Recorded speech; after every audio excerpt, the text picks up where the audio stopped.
And we are live. Hey everyone, Hey, what's up?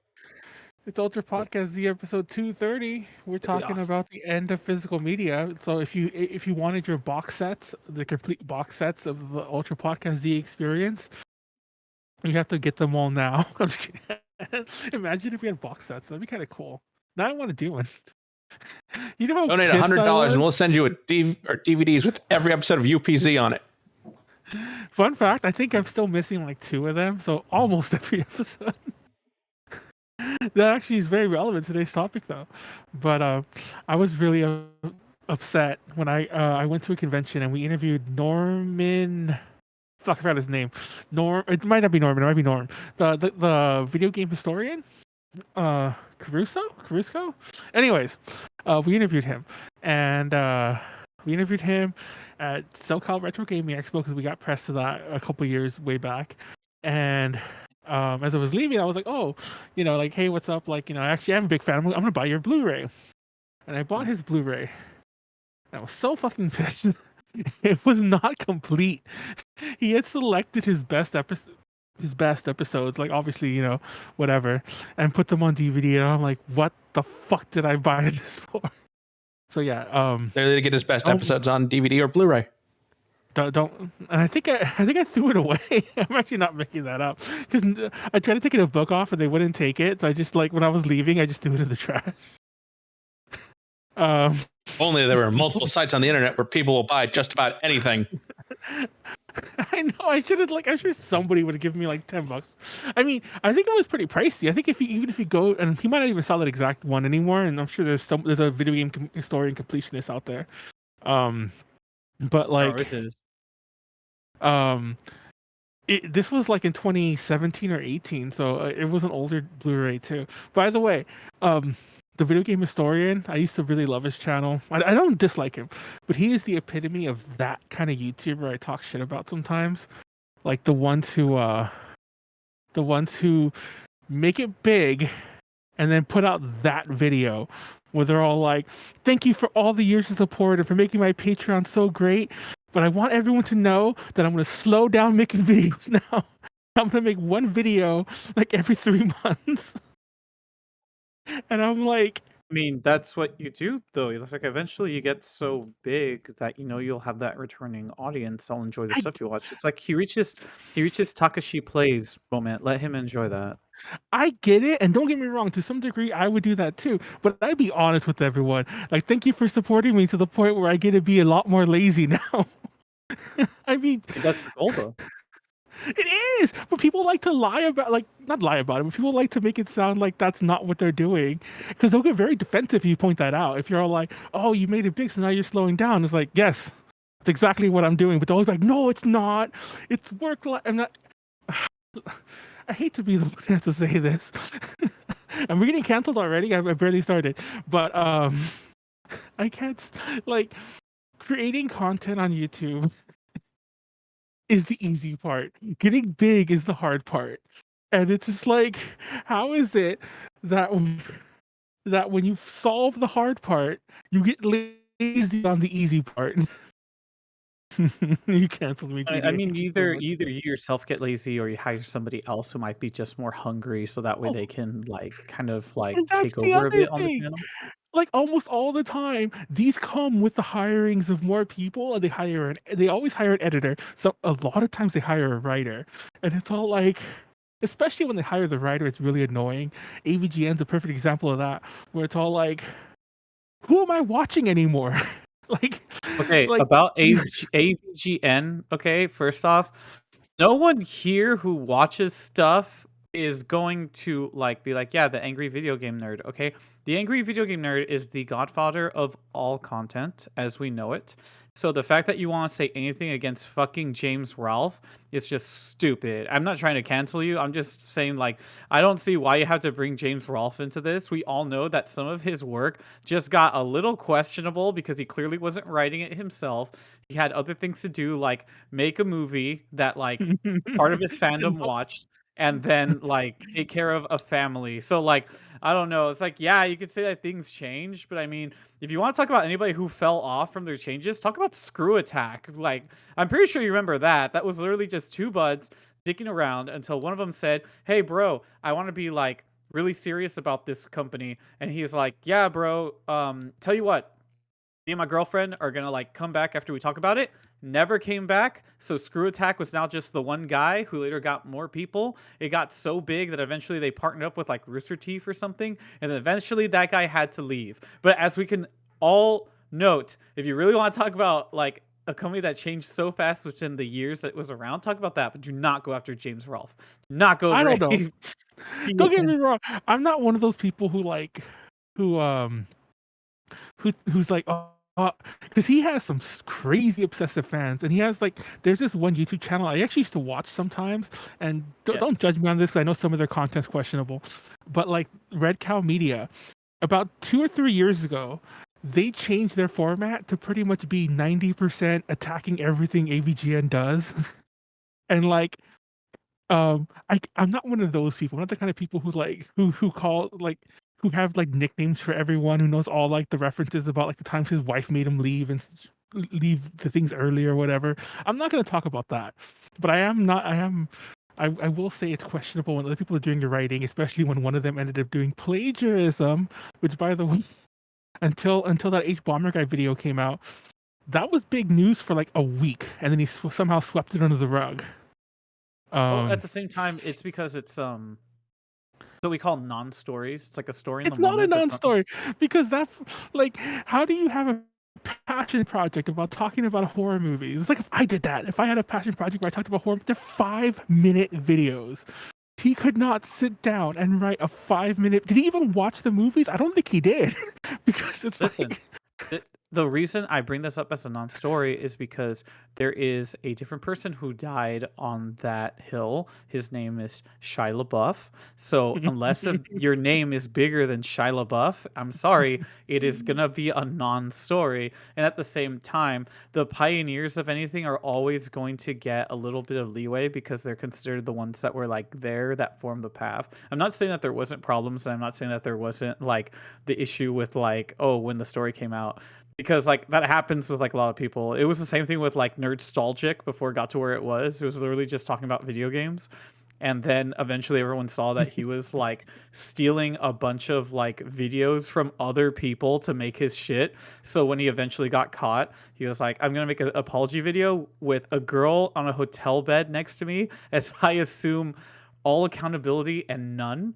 And then it was like, look, they're still on Nerdstalgic like channel today, just not with the guy. But you get me? It's genuinely like I do see the concerns, but at the same time, it's like it's not game breaking. I think that there's just a lot of things where like certain people are like, yeah, no, that didn't happen. It's like, no, no, no, it happened. It's just we understand that this was not going to like really ruin a career so much as it was going to be a speed bump. The funny thing is, and like, don't worry, JD, we'll come back to. I have something to bring this back around. But the funny thing is that like the H Bomber guy video pointed out like pretty well about like if you write something or whatever, apparent like I guess that's hard to do. There are times when I'll be churning things out like crazy, like not just like some reviews or whatever for like the site, or even like just writing copy things for like work shit. And I'm like, why do people like? And I think about like why do people plagiarize stuff like this, especially like the review stuff, or, and I'm like, I wonder if anyone's plagiarized me. I think that to myself, and then I always remember You they probably have. already There's probably have. someone. They already have. I mentioned that before. Somebody plagiarized my fucking Edogudo panel. Or should I say mine? Because I technically co-wrote that with Danny and Rachel at various points. They didn't co-write the one that got plagiarized, but that was built on like discussions we had like over like a year. So it's like, yeah, people. Some people, I guess, it's just that much easier to them. I don't get it. Channel also No, knocked I down think their they just website. do Did it. you see? It's the same thing with the AI artwork. It's just because it's easy. They try to put it out. Like, dude, I swear that Ray William Johnson, with his recent videos that he makes, where it's just him talking about like, it's just stories that we've either already Oh heard or yeah. some that we might be new to us. I swear he's using AI art. I don't know why I said AR. I swear he's using AI artwork in his videos. It looks like it. I I went on the Switch eShop before we went live today because I was confused about some release dates for some games that I'm reviewing because like some of them don't have embargo dates, but I don't want to put like a review out like 3 weeks before it comes out. And so I was looking some of that shit up, and I was amazed by how much fucking AI nonsense there is. If you go on the eShop this second, Mhm. on the first This second. page of the first page of the new releases, there's a series of like kingdom, like fantasy kingdom, pseudo visual novel looking things called, I think they're called Kingdom or Fantasy Kingdom. There's like 10 of them, and they're clearly all made by AI. And there's also a Little Red Riding Hood game that's all AI art. And I think first of all, I think the Kingdom game is also written by AI, but like I'm like, it's so blatant. I can see it, and it's all like, how the hell does Nintendo allow this shit? The Nintendo eShop's is the fucking wild west of games. I feel like I should make an I AI game under a fake name and just sell it and get and get some money. You know what? There's plenty of people already doing it. This is just the next level of shovelware. You know, why not? Why not? Why not just give in, make something bad, throw it out there, make that bank, and then hope to God you don't get sued. By the way, I saw this video yesterday. Sorry, this is gonna keep going on, I guess. I saw this video yesterday about the Gollum game, and it was basically a defense about the Gollum game. I didn't know it had an original story. Yes. I thought I thought it was a game about how Gollum got to that fucking cave where he met Bilbo. Then he meets Bilbo. Then like the thing happens through Gollum's point of view. I didn't realize it had this whole story about how he got captured in Mordor, and how he was like kept as a slave from this one dude. He had a bird that was a friend. At the end of the game, spoiler alert, at the end, no one's gonna play it though. At the end of the game, you have to kill the bird. Well, you don't have to, but the technical canonical ending is he kills the bird that like rescued his life, basically. It's like, that's a really good story. And I'm like, why did the game have to suck? I It's feel there's some funny. context in that story we I might be mean, there has, missing that might also yeah, be underplayed by the lack of good gameplay. yeah. I just like he was going over. I'm like, I'm surprised no one ever talks about that. And people even play the game, like to some degree, and like it's basically like. Not gonna lie, I don't want to give it this much credit, and it's a questionable connection anyway. But it almost feels like the Lord of the Rings version of the Joker movie, where it's all like we get this sort of. I don't want to say like we feel sorry for the guy because you're not really supposed to feel sorry for the Joker, but you know what I mean. The where you're kind of going into the mind of. I don't think hopefully you don't side with them. Don't be that person. Don't be an edgelord. But like but yeah, it's just like shit like that. I'm like the Golem game was the Golem games didn't have to be bad. No, it Anyway, didn't have to be. JD segues into the main topic because I forgot what it was. You're the one who came up with it, Manuel. We're talking, Well, is physical media dying? And if so, how quickly? I remember what it was. I just wanted you to say it so I can collect my thoughts for a second. Because otherwise, I would just keep going on about Gollum and how they're making a new Lord of the Rings series. And I think it's going to be terrible because it's also an original idea. But maybe it won't be because apparently I would have liked the Gollum story. Anyways, do you buy DVDs still, Josh? I have a whole ass shelf. Do you really? Okay, I moved the camera thing. I just don't want to like mess up JD, but like I got a shelf over here. I mean, Um, if you in assume this you're room. just going to point at that, then point it back. It should be fine. Hold on, Okay, let me actually here move we some go. shit. Let me hope I don't mess up. But like, there we go. There's I a shelf back. I could zoom. I would zoom into that shelf. But like, yeah, I got a bunch of physical stuff there. I have games I still add there. I have like one of my newest things is just on my table of like Persona 3, well, it's funny portable. because like I actually do have some DVDs too on my computer shelf, like a little shelf above. Like, oh, it actually is focusing for once. See, look, this is the Return of the King. This actually came with I can't remember if this one came with a Minas Tirith like case or whatever, which I broke recently, unfortunately, because it's so fragile. But like, I have all these fucking box sets, and I guess I have some, but like, who the fuck still buys physical media? I feel like that. I feel I like do. whenever I see this, are you the actual I boomer just in the room, said that I JD? did all. Oh, I mean, do you I still just made like a $200 order for anime DVDs. Was it one Katsu Rose DVD from also Aniplex? buys physical. No, Manuel, it was not one DVD collection from Aniplex. Exactly. You knew what I was going to say. I didn't finish my thought, but yeah, was it one DVD collection from Aniplex? Very specifically, Fate Stay Night. No, notably. anything I think from Aniplex is going to run you like $100 minimum.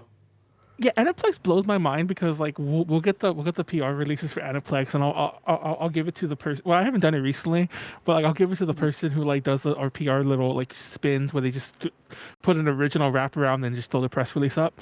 And every so often I'll look at those like myself to make see, when I'm just like, oh, did he do that right job or just fucking plagiarize? But I'll look at it, I'm like, what the fuck? When it shows the price, it is $149.99.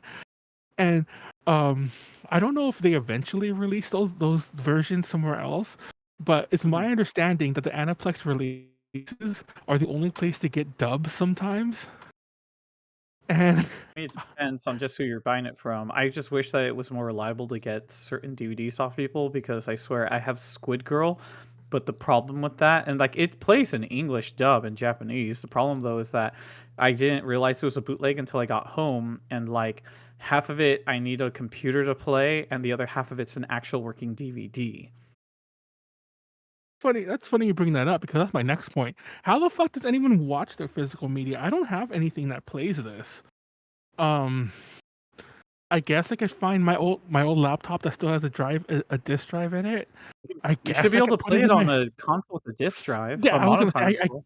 I guess I could put it on my PS4, but like my I'm sure this is a me thing, but I have my console set up in a way where it's nowhere near my TV because like my TV's at the end of the room, but my console's up here by my computer, so that if for some reason I wanted to capture footage from it, it's up here where like that has to be. So I just have a really long HDMI. That's why it's like Katsu Rose. Just have an extra random PlayStation or a PlayStation 2 lying around. I actually have several PlayStation 2s, but I don't know. Like, I guess I'm the only one who sees this point that like. Don't get me wrong. This is coming from somebody who had a collection that probably would have shocked you guys if you saw it at its height. Like, you would have thought I was a massive hoarder. Honestly, I think I was. But like, I had thousands of DVDs. I had like thousands. Like literally, I had like thousands of just anime. I had thousands of horror movies, thousands of everything. And it got to the point when I was all like, one, I'm never gonna watch all this stuff. Two, it would be so much more convenient if these were all somehow on my computer. And I mean, technically, if you have the right items, you can just rip it onto your computer. That's the funny thing. So I would start ripping some of my DVDs, and then JD's not gonna like this next part, but I start ripping my own DVDs. I'm like, you know what? I could just skip the middle step and just download them. Well, I know what part I'm cutting out in the edit. And this is kind of like this is like, at least for me, I'm sure Netflix already existed, like the streaming version, but this is before I really like got into it. But I was just like, yeah, it's like that makes a lot more sense. And I get why every so often people are all like, oh man, I'm glad I buy physical, like I'm glad I got the new whatever release. And I'm like, I don't care how much that release costs, it's still cheaper that just to subscribe to the new streaming service. Like Everyone's cheaper to subscribe to the streaming service, but like at the same time, when you have the physical media, like that is genuinely like yours.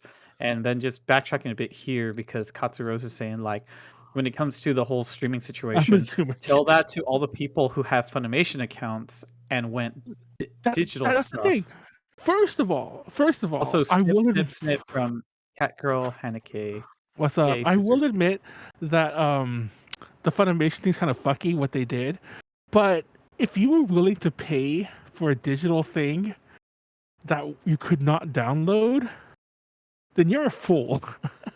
Like, and I don't feel like that's the same thing as the eShop or buying something on Steam. No, it's not, because you download those. And I'm not going to say you should do it because I don't know how to do it, and I don't do this, JD, so don't cut this part out. But you have it. You could technically like take it somewhere else. You can mod it. You could like hide it, hide it from Steam or whatever. Get the data, do something with it, hack the fuck out of it. But if you're buying a digital thing that you can only watch on the digital store or digital streaming service, what the fuck were you giving them your money for? To be fair, most of those were digital copies that were included with physical releases. And that is true. Sorry. And you it technically made a lot more sense if you were a PlayStation 4/PlayStation 5 person to just buy the PS4 game, so then you get a free PS5 digital copy. I don't know. I just found the physical, which also made the physical version better because, and here's the weird part, when you buy the digital version online, the price of the digital version is the same price as the physical version, which a lot of people have always been confused, at least when it comes to video games. The subscribe to a streaming service, like, yeah, that's why that argument is there. But the other part of it is also simply that, in this particular situation, literally buying the physical copy is way better. Because also at the same time, why is it that physical video games can go for full retail the same price as a physical copy, when I thought that the physical copies had the price adjusted into them for the physical items that went into getting the physical copy? Probably also just agreements with storefronts that say, hey, these have to be the same price when they come out. Exactly. JD took that right out of my mouth. That's some not legal, but that's some contractual bullshit right there. I agree. Which is why, which is actually an argument for a full digital release. Because if you ever notice, most digital releases that never get a physical. And I know some developers might not like this, because I've heard some arguments where it's all like, oh, why does our game have to be $20 if, why can't it be 60? And I'm like, bitch, because your game's not a AAA game. But typically when a game, like I mentioned that RZ game before we went live, that game I think is $24.99. And that's a good deal for it. Would I pay 60 for it? Do I think you should pay 60 for it? Fuck no. So don't go to limited run and buy the physical. But also, you brought up a good point about like games retain their value kind of when they're physical, but unless you're like a Nintendo Switch collector, which even I wonder about, I think those days are gone. Like no one is gonna pay top dollar for your like Xbox One. See, that's how old I am. Xbox Series X exclusive disc game, like 20 years from now. Also, I have to correct you. It's not about Switch games. It's about SMT games. Potential SMT games and Pokemon games are the ones that are like going for like crazy prices. Well, SMT games are a weird thing because like Atlas overproduced some of them. Like I think you could still go to the Atlas site and buy like Persona 4 on the PS2 brand new right now. Like, yeah, to but this good day. luck buying a copy of Shin Megami Tensei 4 and Shin Megami Tensei 4 Apocalypse. Does somebody want those? I think I have a sealed Apocalypse still. Man, that money you owe me, just send those games to me. Apocalypse. I know JD's over here like, I already gave JD the ultimatum. If I don't pay him and I die before I sell him the money, he can have free reign. See, just go for the Magic Knight Raiders, go for the Shin Megami. They're actually the same drawer, so if you get lucky and just open that drawer, you just get all the good shit and just leave. Really quick on the note here, because there is Katsu saying, then what happens when you have something that happens with Funimation? And underneath we have Haneke saying, dude, I hate the Funimation to Crunchyroll transfer because they aren't even adding everything, which also includes titles like Psyche K or The Disastrous Life of Psyche K. Honestly, I'm kind of glad they're not bringing over everything. Like, I'm upset that the merger ever happened. You're saying you're glad they're not, like, they're like, yes, we just plundered Funimation. We should totally not bring over all this shit they have over to Crunchyroll. Because that typically means it might not be in this specific case, I don't know, but it usually means license expiry that they don't want to renew. So hopefully those licenses are going to a company that's not like the EA of anime. So you're just hoping that because they do not, because some of these are licenses that expire for particular titles. You're just hoping that motherfucking Tubi will get their hands on it. And the only problem I have with Tubi, the problem I have with Tubi though, is that it's free, but its UI is kind of terrible. And you can't. I'll admit it. It's better than what Funimation had when it was barely starting off with its Funimation streaming service. But like the ads are so unforgiving on Tubi. Okay, okay. First of all, this is coming from somebody who literally had to use Crunchyroll for like to watch this one show, and I don't think I ever heard this live. I had to watch The Witch from Mercury, Gundam: The Witch from Mercury, for a panel that we were doing on female mecha shows, and I was like, "That's an easy one. It's on Crunchyroll. Crunchyroll has a free thing." I am not exaggerating. This is not a meme. This is not. Manuel's I'm like not, 5 years behind, so forgive him for I'm this one. not trying to say I'm not trying to say something funny, but when I put the show on, it literally said add 1 of 10. Add 1 of 10 to watch. The episode hadn't even played yet, and this wasn't a mid-roll. This was to start watching the thing, and I got through the 4th ad, and the fucking thing. Mind you, I was watching this on my Amazon TV, my Prime TV, and it froze up, and it made me it reloaded. It wasn't 10 anymore, but it said 1 of 8. And I was all like, that was the most intrusive. That's not the right word. That was the most like offensive use of ads I've ever seen in my life. They do not deserve anyone's money. That is no. There's an argument to be made that like, and sorry for this minor deviation, but there's an argument to be made for having an ad-supported service. But there's a limit. I think Tubi's not that bad. For the record, I will repeat what I said on some stream recently. That no matter what the service is, if you can't find an ad blocker for it, there's always ad fast forwarders, and those will save your life. I have not watched an ad on Tubi for a long time. I get I get a second of silence every so often. On here it says this merger from Katsuro's. This merger started its own great age of piracy. Yeah. Honestly, I agree. Hopefully we well, I'd be careful now because I'm still agreeing with Catgirl Hannah K. It's like if you were to already have it on the service where you could circumvent the commercials, like there are things I enjoy watching on Tubi, like movies, but anime is just really hard to watch on Tubi just because of how many ads you can get.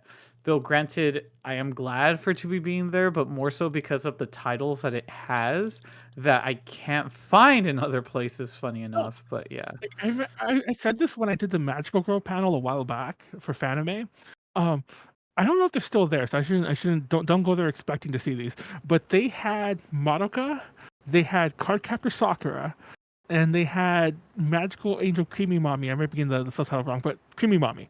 And those were all there. And I'm not gonna lie, I already had them at the time because I'm like, I guess I need to watch these. And I saw them all there, and I'm like, oh. The other part though is that sometimes you don't even have the dub. Sometimes it's only in Japanese, which well, I don't think that's a bad thing for the record. Let's not get into that discussion. I don't think that's a negative at all. But I will admit, there are some really good dubs that come out. This isn't like the old times where it was like, yeah, no, I'm gonna be a purist and only watch it with the sub. I'm like, I'm sorry, like the times have changed. Okay, some dubs are just banger. Manuel's just a boomer. He's never going to get over that. We know that. No, I will admit that it's funny because the opposite is true too.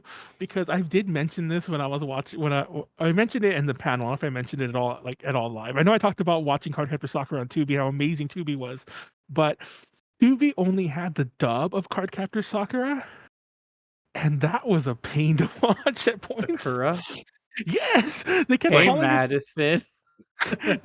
No, he means the Philippine dub, or the dub that was made in the Philippines. It's still in English. It's just in. They called what were they called? Wait, what are the characters' names? Give me all the names real fast. Obviously, the Sakura. Toya. What's her friend's name? Shaoran, Maylene. What's her friend's name? Her BFF's Maylene's the other friend. Tomoyo. Wait, I can't remember anymore. Oh no. No, there's an episode where they help that girl who runs the toy shop. I remember now, and her name is Maki, and they call her Maki. That was so obnoxious the whole time to watch. I remember now. I remember that's what I was trying to remember. Like she wasn't a main character; it was just a fucking toy store girl. And I'm like, will they stop calling her Maki? And I guess the Sakura thing can just be a preference thing. how one pronounces things, but I hate hearing Sakura, and they call it Sakura 90% of the time in that show, and I'm like, oh my god.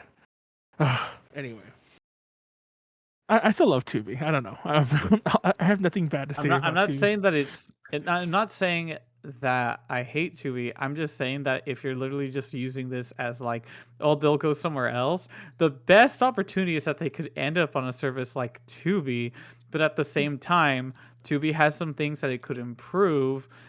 And also, if they don't go to Tubi, that's just like, what the shit, you know? It's like, oh my gosh, now I have to like all the shit that I want to watch. Some of it is going to be on Crunchyroll, and then the other bits of it are like on Prime or, God forbid, Peacock, because someone was like, yes. It's like, why would we do this? Everyone's only here because of The Office and maybe Parks and Rec. Yeah, but now we have some anime. People will enjoy some of it. Now they know that they're not just locked to us because they want the Office so badly. Hey! I'm also. Well, I don't have my own Peacock. I'm logged into the Nesters, but I'm also on Peacock for wrestling, mind you. I watch my WWE pay-per-views there. Screw Vince McMahon though. I'm not, we didn't talk about that, but anyway, screw him. But I still watch my I watch my Jake Paul winning his championship. He'll never defend. Logan Paul, Jake Paul, Logan. I don't Logan? know, I think it's Manuel. Logan. It's one of the Pauls. His name anyway. is Luke, and he is a Street Fighter 6 character. Oh my god! Don't say that. Anyway, but yeah. It's funny because I kept hearing the arguments about people like going to physical or whatever, and like honestly, if you want a physical release, if you want to keep your copies of Lord of the Rings up here with, I have my Evil Dead one up there slowly crumbling away too, but if you want to keep your copies of that shit, do it.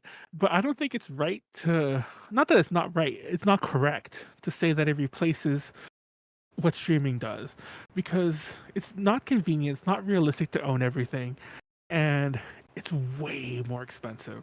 Also, people don't seem to realize any physical media has a time limit to it. And it's actually a lot shorter than I think most people even think.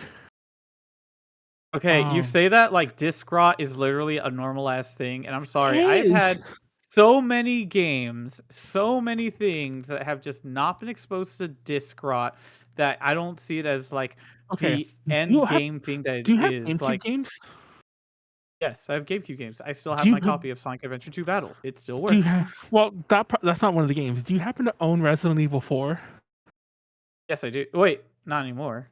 Okay, well, if you still did, if you own that game, if you own Metal Gear Solid Twin Snakes, if you owned certain print runs of Smash and Melee, by the way, Smash and Mario Kart Double Dash, certain runs, okay, there is a 90% chance your disc is rotted away, because there are entire print runs of GameCube games specifically. I only name the ones I know off the top of my head. You can Google this. I'm not making this up.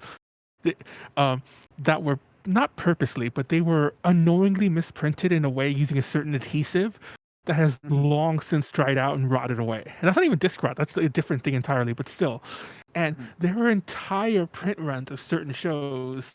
I can't remember. There's a certain anime where they had to do recalls for the same reason, that they were just printed wrong. And by the way, that's not exactly what I'm saying, because it's hard. I don't know what the word is, but like, even rot isn't the right word. There's certain kind of degradation that happens to most physical media that is beyond my scope here, but it'll just happen, including to disc. That maybe it's another form of rot that I'm mistaking. But even if you don't look at the media themselves, what about the players? Those are just as bad. What do you mean by the players? Thank you for bringing this up. So, like, they'll keep making record players. They'll keep making. Are you talking about the Laserdisc that plays the game? Okay. Well, not just Laserdiscs. Almost every other physical media that's not a hipster media or a DVD, you cannot easily get the thing that plays it anymore. Even tape. Did you know that only like one company still makes tape like mechanisms, and they make them really cheap?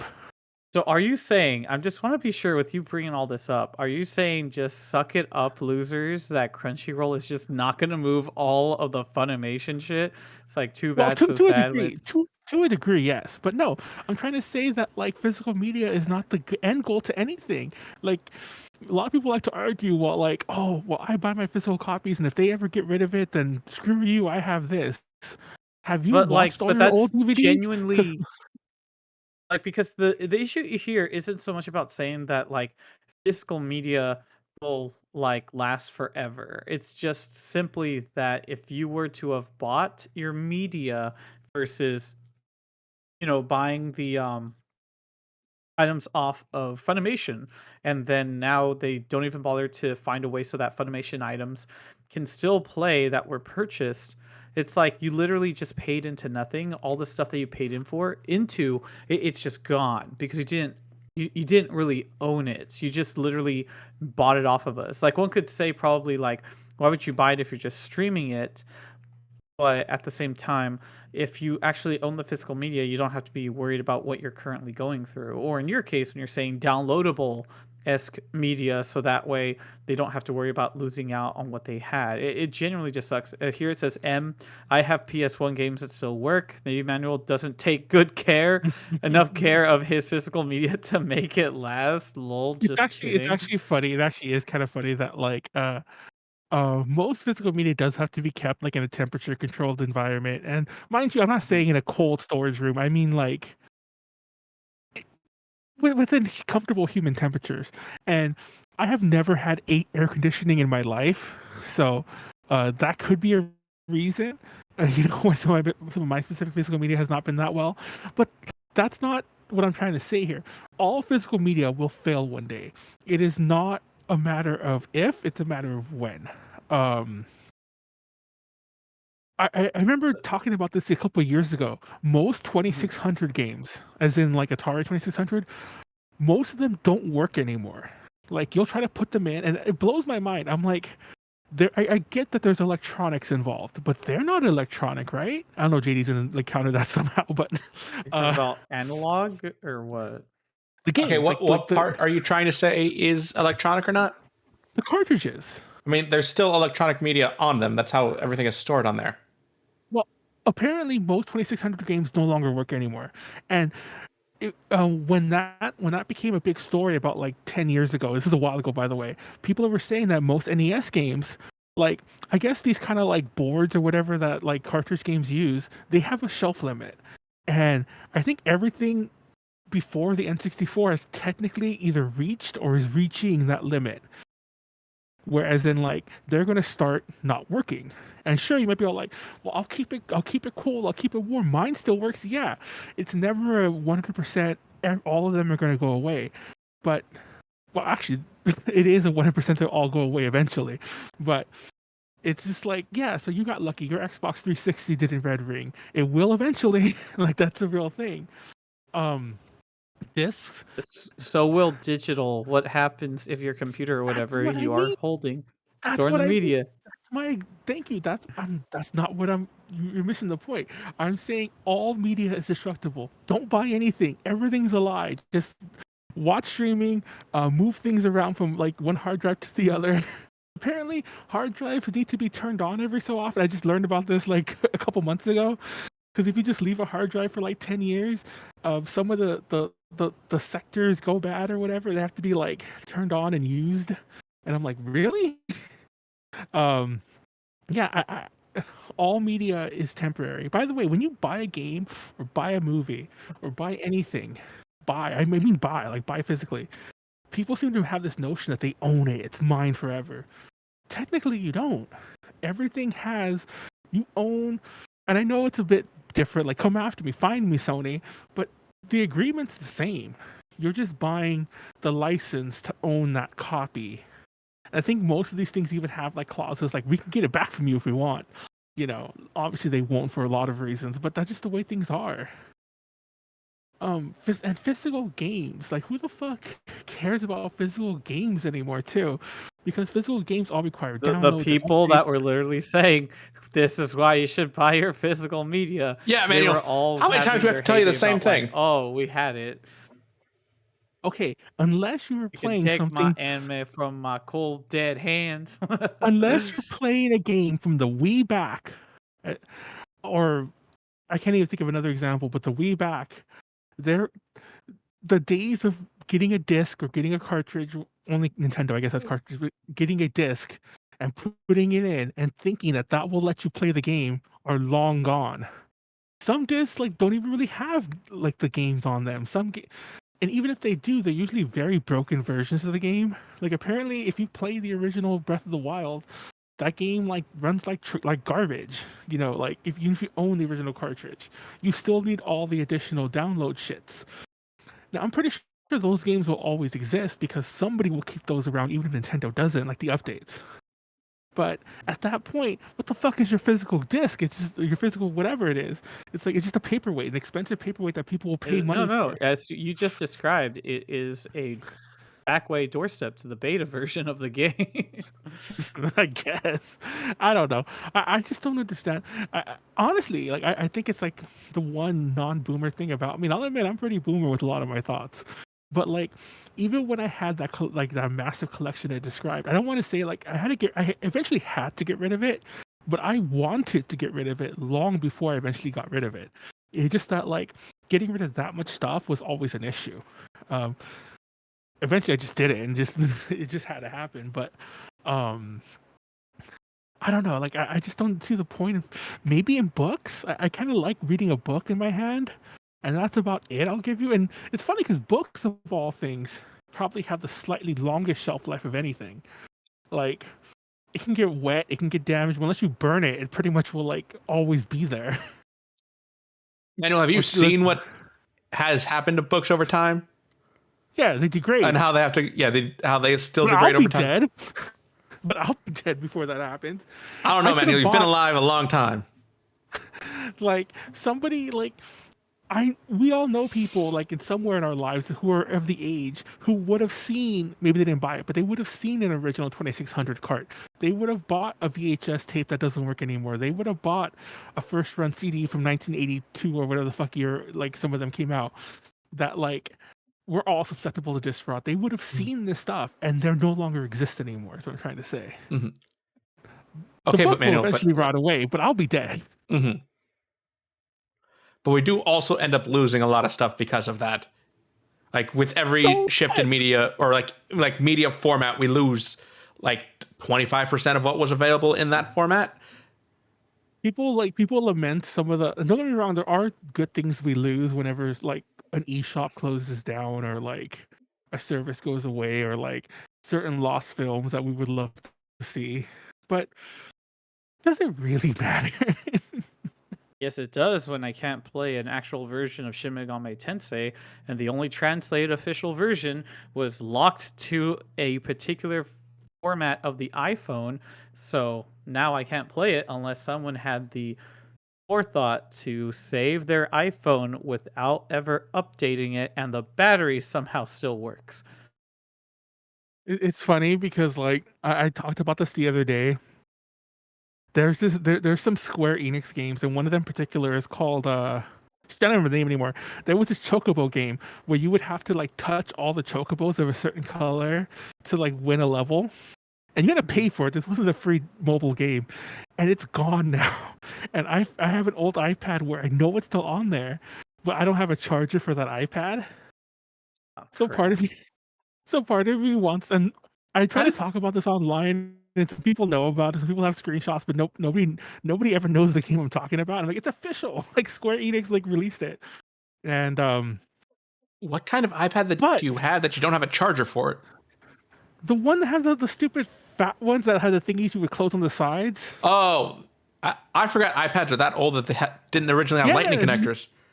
No, it's like the one that like it actually like has clips. I don't know how to describe it. I don't have one of those anymore. It's wide. No, it's one of their proprietary ones. It was a really long one.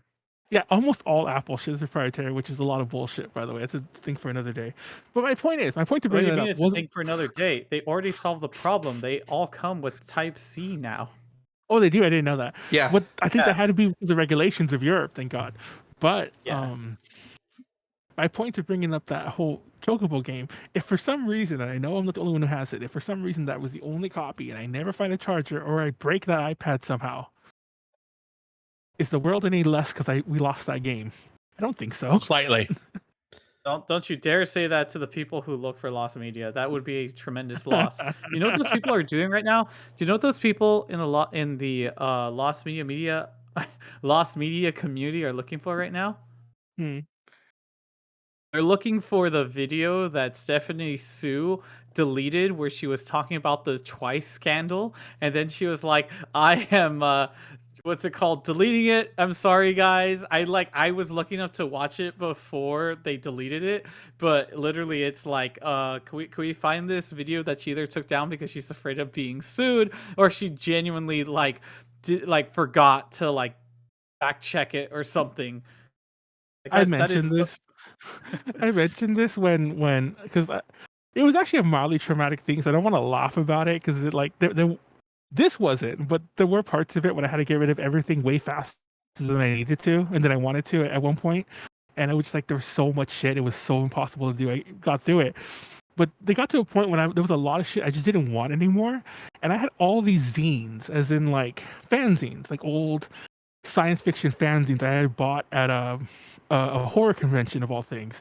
I bought these old fanzines, and some of the issues I remember I looked it up online because I was curious if they would sell for anything. And first of all, I could never find them for sale, so I figured they wouldn't.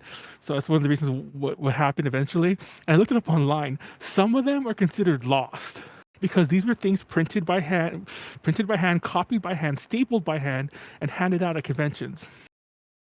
I had like the first 14 issues of this one zine or some shit like that, or 10, I think it was, and like 4 of them were considered lost media. And I If only threw them all Manuel had away. invested in a scanner. So I threw them all away, and just because I'm an asshole, and I'm like, if anyone decides to dig through my trash and look at all these like books and things I had to throw away along with it, I wet them all. what? Okay, Manuel, that's just a jerk move. Just because I was like, because that wasn't all I threw away. It wasn't like that was the only things, but like it was a whole pile of like books and magazines that I threw away. But specifically, I remember seeing that those were lost, and I was like, who the fuck do I even ask about this? Like, who do I tell? Like, I have Literally them, anyone with a scanner, Manuel. Anyone then with a scanner. then I would have had to hold on to them, and it'd be a whole thing. And I'm like, I just threw them away. And I'm not gonna lie, I Literally didn't wet. scan them. You will have a digital version of it. You could send it to the people who preserve stuff. I didn't wet everything specifically to destroy those. I wet it to destroy everything for the record. They just happened to be in that pile. But that's how I look at that later and I'm like, man, that was pretty extra specially mean of me, wasn't it? Yes. And I wet them. I even wet them with soda. So like, it wasn't like you could just like have just a water damaged book. It's like, it'd be like stained. So I was like an asshole. God, I'm mean, aren't I? This Yes, is why no one likes Manuel. me. This is why no one came to my birthday party. Yes. Wait, Manuel, your birthday party was on UPC. No one came to it though. And probably, anyways, I just thought I that was going funny over that, like, Apple devices that had USB-C by that time already. I was just reading that too. But anyway, so yeah, I've destroyed some lost media in my time. Does anyone care that we lost the first, like, some issues of this old zine? Apparently somebody does online, but does it matter? I don't think it does. The people who preserve shit, it matters a lot. We don't need to know, it says the history major, by the way, but we don't need to record every little thing that was ever created. We don't need a memory collection, a copy of everything, in my opinion. Some things are, I don't say they're worth forgetting or they're not worth remembering, but some things are okay forgetting. But we're talking about Fairly games. We're accidental. not talking about your personal moments that maybe in the grand scheme of things don't matter to one person or another. But like Games too. when we're talking about like big iconic moments in history, like what? Every so often people preserve shit, and I'm like, why? Like when people made that big deal about Resident Evil 1.5 at the lost version, and I'm like, who the fuck cares? It's an interesting look into gaming history, Manuel. That other version, and that's a high profile example. For every one of those, there's 100 other people looking for 100 other way more boring things, and I'm like, no one cares. Just let these things go. Like, does anyone care that we lost thousands of Flash games? I kind of don't. It's like they were fun, but do we There need were them back? tons of bored school kids who want to relive those days now. yeah. Some very easy ass games, and if they feel that you can still experience old RuneScape, you should still be able to experience crappy Flash games that you played in the computer room during lunch period so that you didn't get bored out of your mind after you ate. Oh, I just played Yu-Gi-Oh! A That's how I pass my time. there's an Ultima game. I forget what the fuck it's called. It's one of the first Ultima games ever. It's the sequel to the first one ish, but it was published under a Bad Sierra deal that Richard Garriott, the creator, didn't want to get involved with. So it only had one port and disappeared right away. And it's considered lost media because only like Richard Garriott owns it and he doesn't want to release it. And like to the public, to the greater people. And I'm like, part of me is like, oh, I'd want to play it, but then I think about it, I'm like, do I really though? Not really. Do I care if I and I fucking love Ultima. Do I care if I never get to play it? No, I don't. I'm fine. Manuel, is it Escape from Mount Drash? Yes, that's exactly what it is. It doesn't like nobody's uploaded it because like I think like I said I know Garriott owns it, doesn't care. Like he'll show it off for the interviews. Like here it is. And I think people question whether it's real or not. Like somebody has come forward like I own it too. But in order to keep the value of his copy, he refuses to also upload it. So he's not selling it though. So it's like I don't get what he's getting at. So that's people think he's lying. But I'm like, if I don't get to play it, it's like, who the fuck cares? It's lost forever. I don't mind. Am I just weird? I think that you are unique. Very self-centered, maybe not in a terrible way, but in a way that'll make you come off as a jerk to a lot of people. Like I love. Speaking of Evil Dead, I mentioned how up there I have Evil Dead and it's like crumbling. It's special editions. I remember when the first Evil Dead movie came out. This is a good thing back to the DVD thing. One of the reasons it was one of the very first DVDs I ever bought, and one of the reasons I bought that version was because it was going to have the first official home release of Within the Woods, which was like a short 8mm thing that they had filmed that became Evil Dead. And they ended up not putting it out there. And I remember like somebody in it, like I think Sam Raimi eventually like answered the question on why that wasn't put out there. This is like a very young Sam Raimi, like he had just done Spider-Man 1 only, but like he wasn't that huge. And like It wasn't that huge and he just did Spider-Man. No, I don't think Spider-Man 1 had even come out yet. I should have said that. Like it was coming out. Okay. And I think he was being interviewed somewhere around that time. This is like 2000, 1999-ish. I don't remember exactly. But anyways. And he was, I'll never forget this, because in the interview, he said something along the lines of like, oh, not everyone needs to see like, you know, that horrible pimple on your ass. And by that, he meant the bad art he created. Like, not everyone needs to see these things. And I think that's true. It's like, and he mentioned that if he had, and I think this is like the George Lucas thing also, like when George Lucas mentioned if he was able to, he'd destroy every copy of the fucking holiday special. Like, I think Sam Raimi said something along the lines in that interview too. There was a Rue Morgan interview like in a magazine, and he mentioned how if he had his way, he would wipe like Within the Woods off the face of the planet. And I'm like, I agree with that. You should be allowed to do that. We should be. There's so many lost media things that are found against the creator's wishes, and part of me wonders, at what why are you looking for it at that point? I do think that there's curiosity.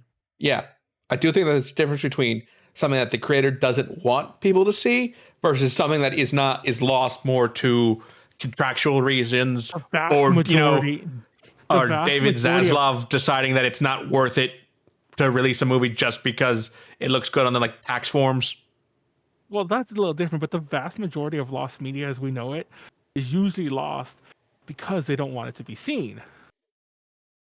Like, how do I say this?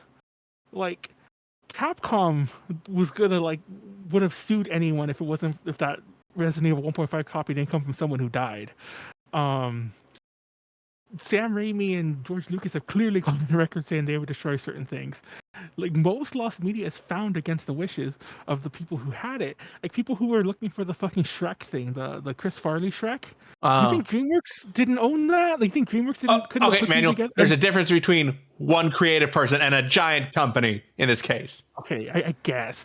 But the difference still stands. It's like, if the people don't want to put it out there, then I remember that Johnny Bravo. There was a Johnny Bravo the fucking cartoon where Johnny Bravo was like introduced or whatever the fuck, and the creator had it, and just like there's a ton of shit like that. It's like, why are people looking for it? Then it's selfish in the other way. Like apparently I'm self-centered or whatever JD said earlier. But at some point it's like, why? I don't know. Things should remain lost. This got weird about like Manuel saying why lost media hunting's a bad thing. And then why did they make it in the first place? Lol.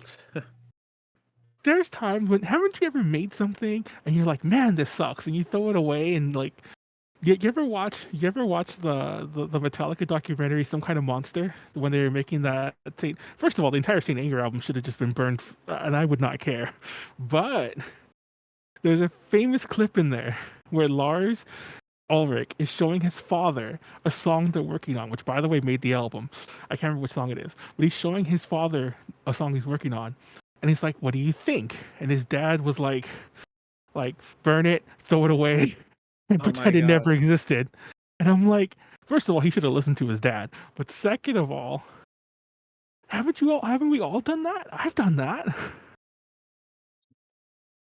And you know how upset I'd be if somebody one day dug that shit up? Okay. Again, I'm going to agree with JD on this. This isn't about a situation where someone has something they don't want other people to see. We're mainly trying to get at that there's media that a lot of people genuinely want to see that is just out of reach, especially when it's in a more convenient place.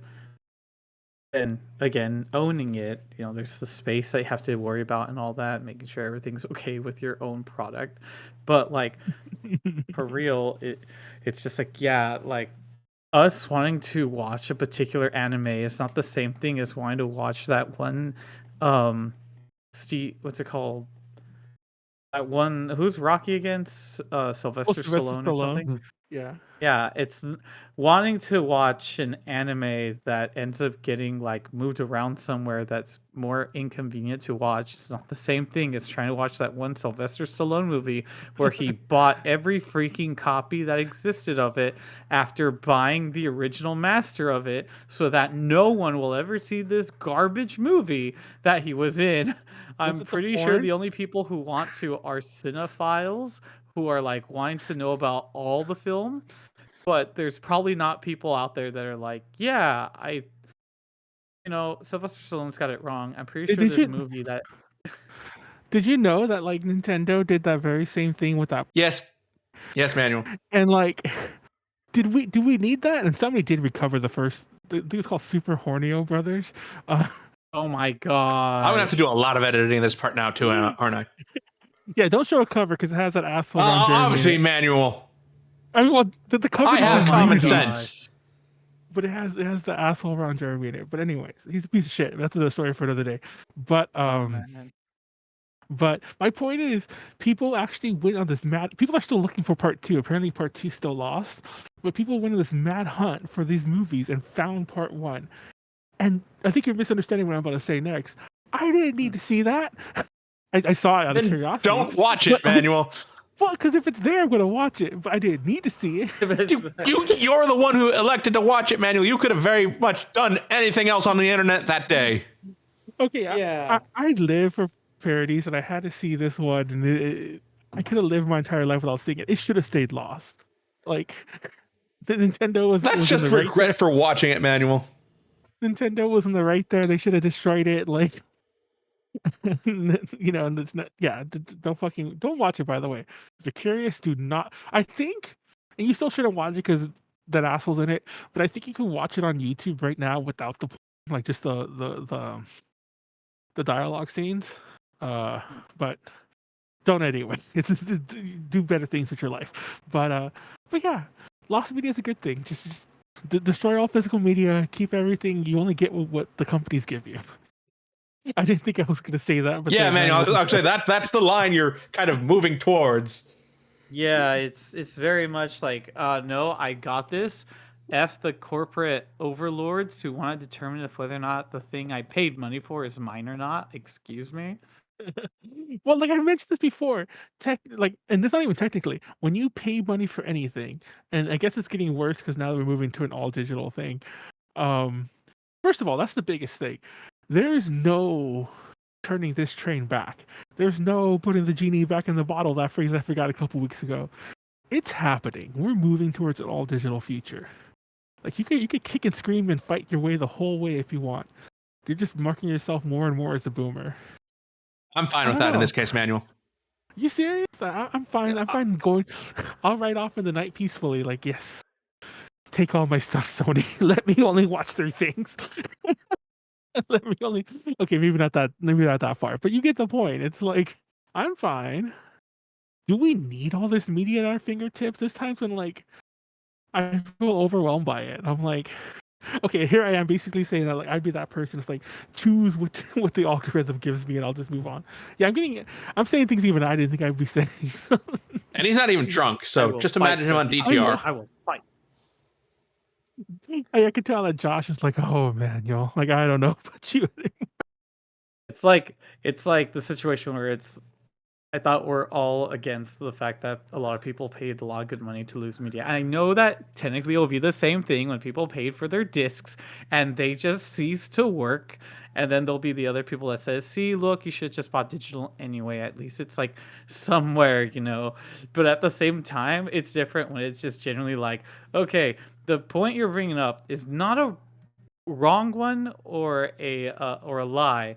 But currently, there's a lot of like CEOs are looking for the right marketing person that will be like, you see what this person said right here in their stream? Let's plagiarize it and put in our own ads as to why you should totally buy or get in the stream. Suck it up, Shinji. Get in the robot, okay? Because you know that physical media is not going to last you. Yeah. Like I mean, like when your VHS tape's not working and you can't get a new fucking Laserdisc player to play that disc rotted copy of the Japanese only release. Yeah, it's like there you go. Just move on with your life. Sorry, Tatsu is like, good for you. As long as you're happy, that's what's important.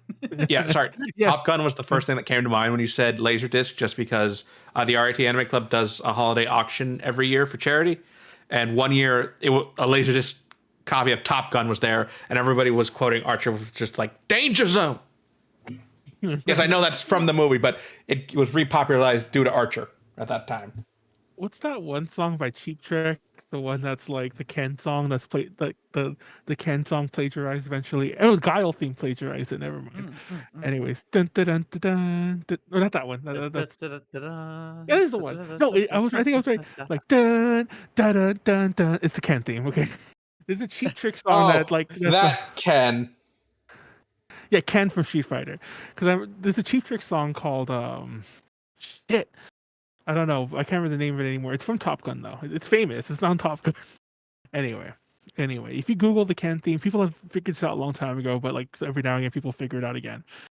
I don't know. Like I have media is going to disappear one day. Honestly, I said this before. Like because Katsu earlier mentioned about PS1 games. PS1 games, I think, any day now, just by terms of like the way discs degrade, and this is not like a temperature thing, like it's a percentage that goes up the longer it's out there in the world. One day, all the PS1 games I still own, I own hundreds, by the way. Katsu, if you want some PS1 games that you can't or hard to find, RPGs, let me know. I'll probably give you a good price on them.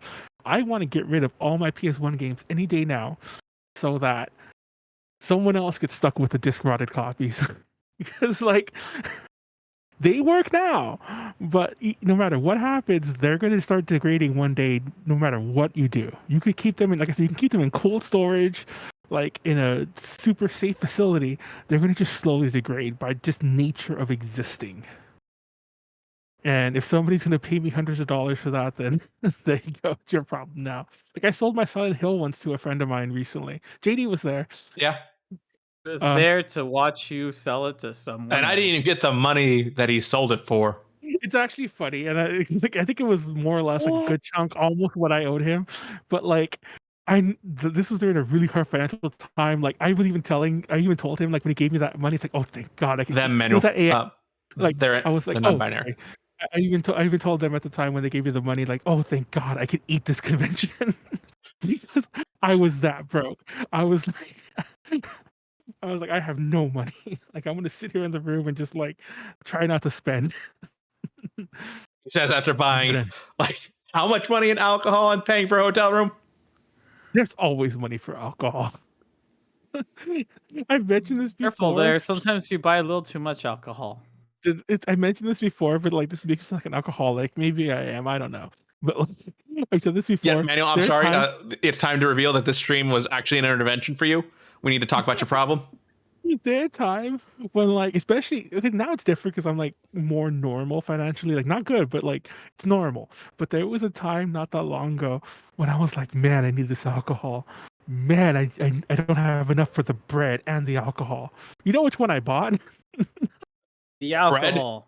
Of course, because the alcohol will let me forget that I didn't have enough for both. You could have at least gotten beer. That's at least liquid bread with alcohol in it. But yeah, it's there's always money for alcohol. If if you're ever like hungry, like and you ask me for money, I might not be able to help you. But if you're like, man, I need some alcohol, I got you, bro. Go to Manuel's, bring him food, and then get alcohol.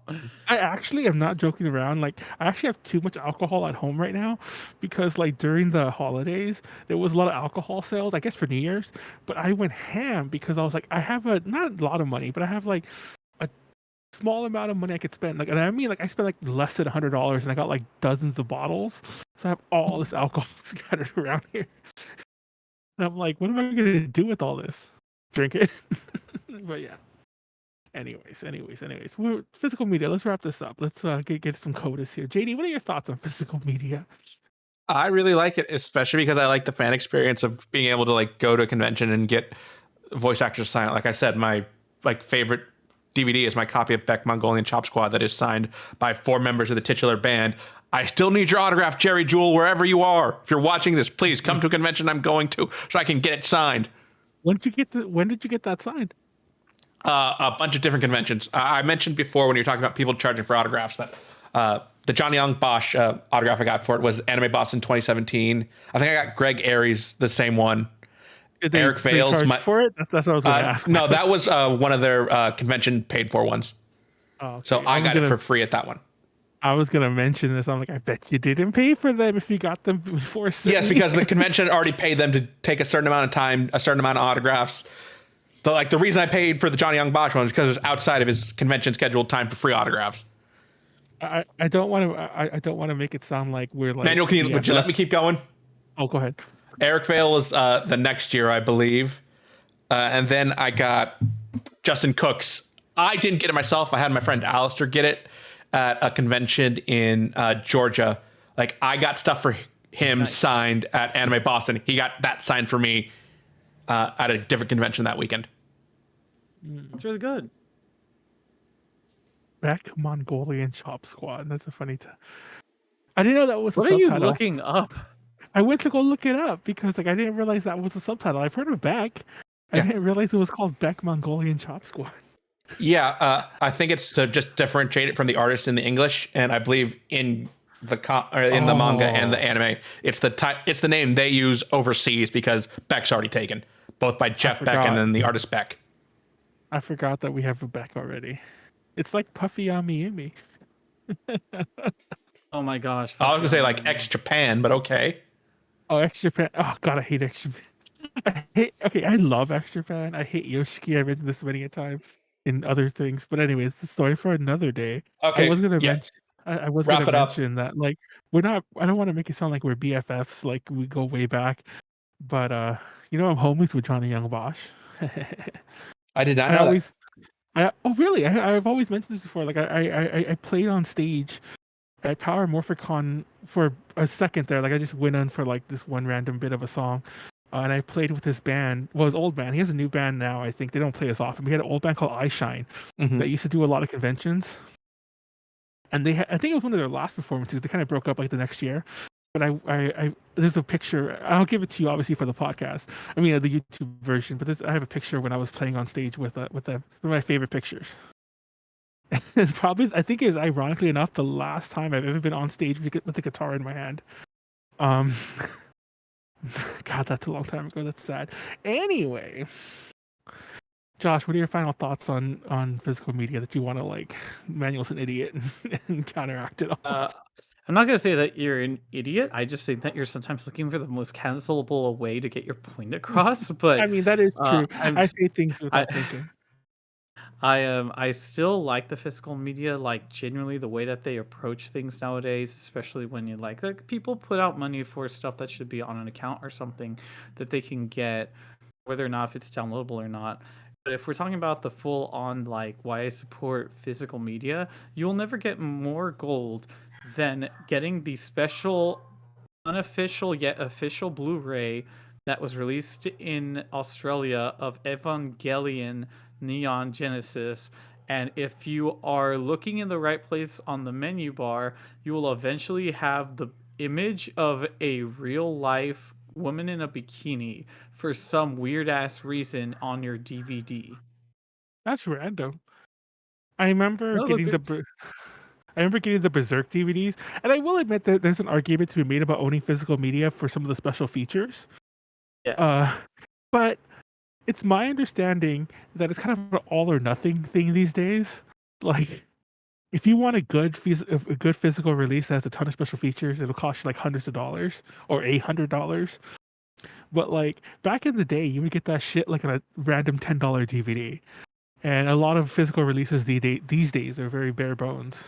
But Yeah, I can agree with that. Some of them are pretty bare bones. like I mentioned, like I had these stupid discs, these 4-disc versions of the Lord of the Rings movies. There's almost too much content on these. Where I'm like, who the fuck? And I did, so I shouldn't say who the fuck would watch it all. But like, I don't have time for this shit anymore. And honestly, if I had streaming back then, I wouldn't have watched every content on these DVDs. I would have been like, I don't need to watch 10 hours of behind the scenes Lord of the Rings shit. I could watch the next movie. So yeah, I guess that's my whole thing. Honestly, just move with the flow, guys. Go with the flow. Stop fighting and kicking and screaming. Just go digital. Oh my gosh. Go Okay. digital. Or if I reviewed a really cool pirate game. If you're a fan of open world pirate RPGs, a la Sid Meier's Pirates is a new one out called Caribbean Legend. Not getting any kickback from it, but they did give us a review copy, and I fucking loved it. And I'm still playing it. I'm nowhere near beating it because it's like one of those old school 100-hour computer RPGs. But that's my recommendation of the week because I guess I do that now. Okay, Manuel, what else are we doing this week? Tomorrow we're playing more Final Fantasy VII. We didn't do it last week because I made the stupid mistake of reminding Warren that it was Valentine's Day, so he ditched me for his girlfriend. How did he forget that? I don't know, but he did. And if I hadn't said anything, I feel there's a part of me that says as he should, but not because he's being a jerk friend. It's because it's like, sorry, I gotta go fulfill my obligations to my Valentine. You mean ditching Manuel, not forgetting that it's Valentine's Day. There was some ambiguity there for a second. He what was I gonna say? I feel like it's those TikTok memes. I don't know if I only see them because I'm really like a little too gay with my homies, but I feel like it's those memes where it's all like, it's like when you're like the guy's crying. It's like when it's like when your BFF is marrying someone that's not you. Or whatever. Oh my god, that's me. It's like you're supposed to love me and only me. So yeah, that's my I'll find a proper meme and send it to JD for that part of the thing right there. But anyway, but yeah, tomorrow's Final Fantasy VII, and that's it this week. This is the DTR off week.